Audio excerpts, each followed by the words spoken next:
সম্মানিত প্রবাসী বন্ধুরা, আসসালামু আলাইকুম রহমতুল্লাহি ও বারাকাতু। হিন্দু ভাইদের প্রতি আমার আদাব।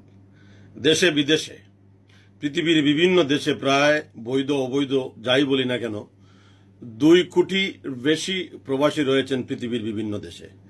সকল প্রবাসীদের পক্ষ থেকে, middle east, America, London, Europe, প্রত্যেক প্রবাসীদের পক্ষ থেকে আমার এই ভিডিও আমি মাননীয় প্রধান উপদেষ্টা, মাননীয় অর্থ উপদেষ্টা, মাননীয় প্রবাসী কল্যাণ মন্ত্রী এবং উপদেষ্টা পরিষদের সম্মানিত সকল উপদেষ্টার দৃষ্টি আকর্ষণ করে প্রবাসীদের পক্ষ থেকে আমার এই বক্তব্য। মাননীয় উপদেষ্টা, এই মুহূর্তে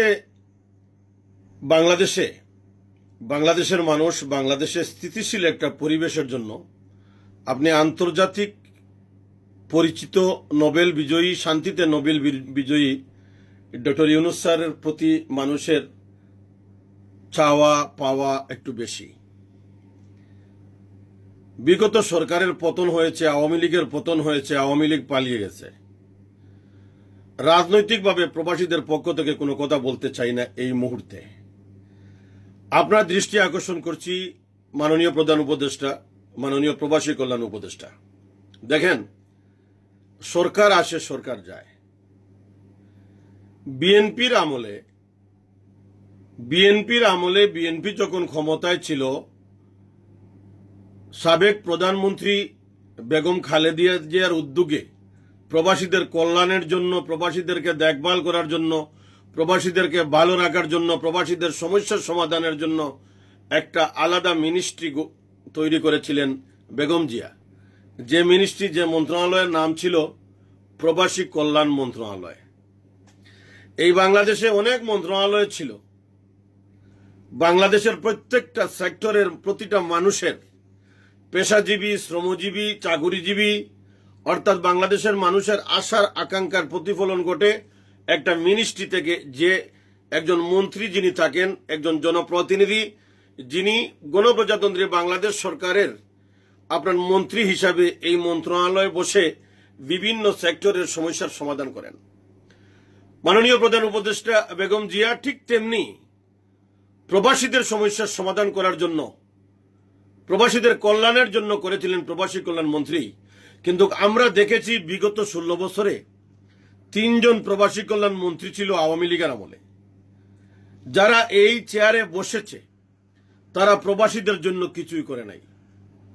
প্রবাসী কল্যাণ ডেস্ক করেছে এয়ারপোর্টে, প্রবাসী কল্যাণ সেবা কেন্দ্র করেছে থানায় থানায়। কিন্তু আমরা করোনাকালীন সময় থেকে শিক্ষা নিয়েছি। আমরা করোনার সময় দেখেছি যে আমাদেরকে কিভাবে টার্গেট করা হয়েছে। করোনার জন্য প্রথমত প্রবাসীদেরকে টার্গেট করা হয়েছিল, আমরা সোচ্চার হয়েছিলাম। তৎকালীন অর্থমন্ত্রী মুমিন সাহেব বলেছিলেন আমরা নাকি নবাবজাদার মতো কথা বলছি, তখনও প্রতিবাদ করেছিলাম এবং তৎকালীন অর্থমন্ত্রীকে বলেছিলাম, পররাষ্ট্রমন্ত্রীকে বলেছিলাম যে আমরাই নবাবজাদা, প্রবাসীরাই নবাবজাদা। আমরা যদি টাকা না দেই, নবাবের মতো তোমরা এমপি মন্ত্রীরা চলতে পারবে না। তারা করোনার সময় সেলুনে লিখে রেখেছিল প্রবাসীরা নিষেধ। আমরা আন্দোলন করেছি, অথচ সেই করোনার সময় গার্মেন্টস থেকে $1 বাংলাদেশে আসে নাই। আমরা জীবন মরণ যুদ্ধ করে, জীবন বাজি রেখে প্রবাসীরা বাংলাদেশকে বাঁচিয়েছে। অর্থনৈতিকভাবে করোনার সময় মাননীয় প্রধান উপদেষ্টা, অর্থনীতি মান্দার এই সিজনে পৃথিবীর অনেক দেশ লন্ডভন্ড হয়ে গিয়েছিল, বাংলাদেশের অর্থনীতিকে আমরা ঠিকিয়ে রেখেছিলাম। এই যে আন্দোলনের ফল, ছাত্র জনতা প্রবাসীদের যে আন্দোলনের ফসল, আপনি যে ক্ষমতায় আছেন, আপনি যে চেয়ারে বসেছেন, আপনি এই 10 মাসে প্রবাসীদের জন্য কি করেছেন? কাজের মতো কাজ একটাই করেছিলেন, আমরা ধন্যবাদ জানিয়েছি। যে আন্দোলনে দুবাইতে যারা গ্রেফতার ছিল তাদেরকে বাংলাদেশে ফেরত নিয়েছেন, কিন্তু তাদেরকে পুনর্বাসন করেন নাই। তাদেরকে 50,000 টাকা দরিয়ে দিয়েছেন, আর কোনো খবর নাই। তো জুলাই আন্দোলনে যারা আহত নিহত হয়েছে তাদের জন্য বাজেট করেছেন, বরাদ্দ করেছেন। এই বাজেটে তাদের জন্য বরাদ্দ রয়েছে। কিন্তু যারা দুবাই থেকে আন্দোলন করে বাংলাদেশে ফেরত গেল, যারা আর দুবাইতে আসতে পারবে না, তাদের জন্য কি করেছেন? কোনো প্রকল্প নিয়েছেন? কিছুই করেন নাই। এই বাজেটে এই বাজেটে আমাদের জন্য কি রেখেছেন আমরা জানি না। একটা কাজ করতে পারবেন মাননীয় উপদেষ্টা, এয়ারপোর্টে একজন সন্ত্রাসী, একজন ডাকাত, প্রবাসীদের দুশ্মন মিজান মুন্সিকে আপনি সরাতে পারেন নাই।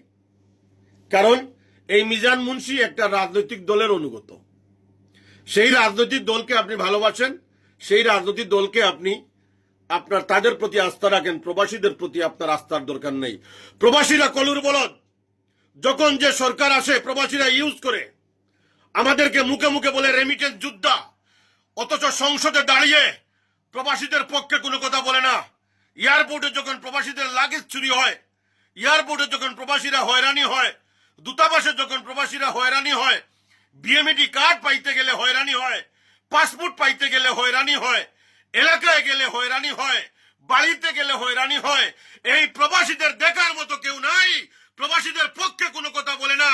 যে মিনিস্ট্রি, যে মন্ত্রণালয় প্রবাসী কল্যাণ মন্ত্রী, সেই মিনিস্ট্রি যখন আমাদের কোনো কাজে আসে নাই, সেই প্রবাসী কল্যাণ মন্ত্রী যখন আমাদের কোনো কাজে আসে নাই, দরকার নাই এই প্রবাসী কল্যাণ মন্ত্রণালয়ের। বিলুপ্ত করে দেন প্রবাসী কল্যাণ মন্ত্রণালয়, বিলুপ্ত করুন।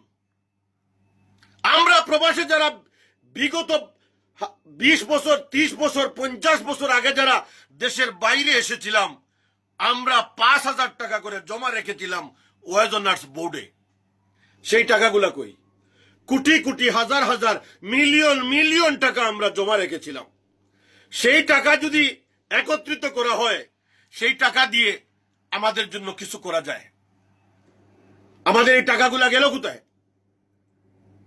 বিগত 16 বছর বাজেট হয়েছে, প্রবাসীদের নামে বরাদ্দ হয়েছে। প্রবাসী কল্যাণ ব্যাংক আমাদের কোনো কাজে আসে নাই। বন্ধ করে দাও এই প্রবাসী কল্যাণ ব্যাংক, বিলুপ্ত করে দাও এই প্রবাসী কল্যাণ ব্যাংক। প্রবাসীদের নাম নিয়ে যারা এনআরবি ব্যাংক করেছে, তারা এই ব্যাংকের মাধ্যমে টাকা পাচার করে। এদের সাথে প্রবাসীদের কোনো সম্পর্ক নেই।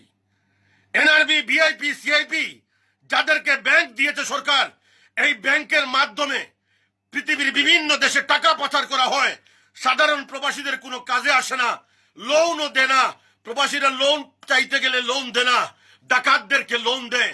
বাংলাদেশের বাণিজ্যিক ব্যাংকগুলো প্রবাসীদেরকে লোন দেয় না, প্রবাসী কল্যাণ ব্যাংক প্রবাসীদেরকে লোন দেয় না, বিভিন্ন ধরনের শর্ত আরোপ করে। তাই যে ব্যাংক প্রবাসীদের কোনো কাজে আসে না, সেই ব্যাংক বন্ধ করে দেন। সেই প্রবাসী কল্যাণ ব্যাংক বাতিল করে দেন। প্রবাসী কল্যাণ মন্ত্রণালয় বাতিল করে দেন। আমাদের কিছুই লাগবে না। এই বাজেট আপনি ছাত্রদের জন্য, বিপ্লবের জন্য, ছাত্রদের রাজনৈতিক দলের জন্য বরাদ্দ রেখেছেন। আজকে যারা আন্দোলনের নামে বাংলাদেশে নেতৃত্ব দিয়েছিল, তারা যদি ভালো থাকতো, তারা যদি সুন্দর হয়ে থাকতো, আমাদের মাথার তাজ হয়ে থাকতো। কিন্তু তারা কলঙ্কিত হয়েছে, লুটপাট করেছে। বিপ্লবীরা যখন চাঁদাবাজি করে, বিপ্লবীরা যখন ডাকাতি করে, বিপ্লবীরা যখন দুর্নীতি করে, তখন বিপ্লবীদেরকে মানুষ আর ভালোবাসে না। আজকে তারা কোটি কোটি, মিলিয়ন মিলিয়ন টাকার মালিক। তাদের পিএস, এপিএস 100 কোটি, 200 কোটি, 400 কোটি টাকা নিয়ে গেছে, কিন্তু প্রবাসীরা 4টা মোবাইল নিতে পারে না।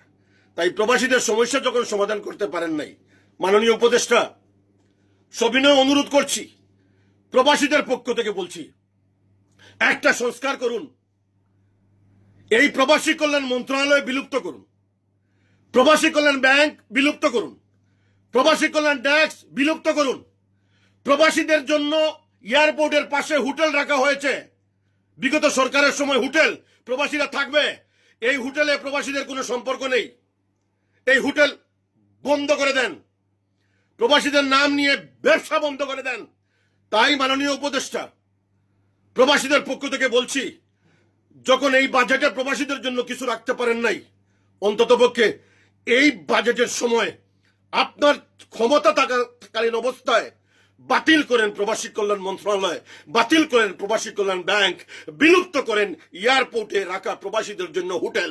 কারণ আমরা জেনে গেছি আমাদের জন্য কেউ নাই। আমাদের সমস্যা আমরাই সমাধান করব।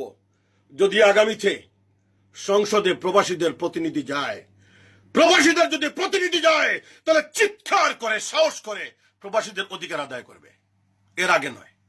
ধন্যবাদ সবাইকে।